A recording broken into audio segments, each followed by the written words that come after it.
Hello, everyone. This is Derrick Fournier, old school from whatthebuck.net, coming to you live and direct from Valrico, Florida. Obviously, there's a lot of news right now with the Buccaneers. In a unexpected move, to say the least, the Buccaneers have announced today via TBO Online, which is Tampa Bay Online, bucs.tbo.com. They have released linebacker Derrick Brooks, as well as Cato June, Joey Galloway, Ike Hilliard, and Warwick Dunn.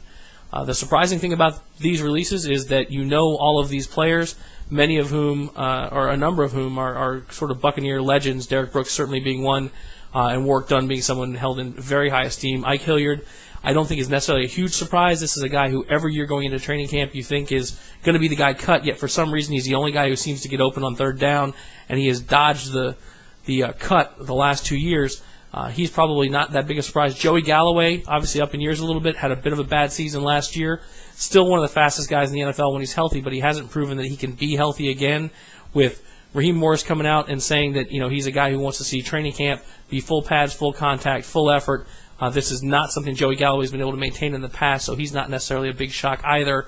But with our decimated wide receiving crew, he was one of the few receivers we had under contract. When you look at it, we had Galloway, Hilliard, and Jackson under contract, and we just cut 2 of them. Mike Clayton is in negotiations. My personal opinion is he is a douche and should be released because of his comments and his lack of performance on the field. But still, now you start thinking, holy crap, maybe we need to re-sign this guy. I wouldn't, because like I said before, think he's a douche. But we have a serious issue at wide receiver, folks, that we've got to address because Dexter Jackson ain't the answer this year. Probably the biggest surprise, other than Derrick Brooks in this list, is Cato June, who was brought in from Indianapolis as the heir apparent to Mr. Brooks. And though he never really lived up to that, he also was playing out of position. And I think many of us thought that when Derrick went ahead and hung up his cleats at his pace, Cato would be the guy who would step into that position and hopefully have a chance to shine. Clearly, the Buccaneers have a lot of faith in Quincy Black and Adam Hayward. Additionally, Geno Hayes coming back off of his knee surgery, and maybe we're looking at linebackers either in free agency or in the draft. This is a huge move. There's a press conference called for 3 p.m. Eastern Time from One Buck Place, available on Buccaneers.com. I would encourage you all to take a look at that. I'll be doing another YouTube after the press conference, let you know my opinions about this. But all in all, shocking news from Buckland today, folks.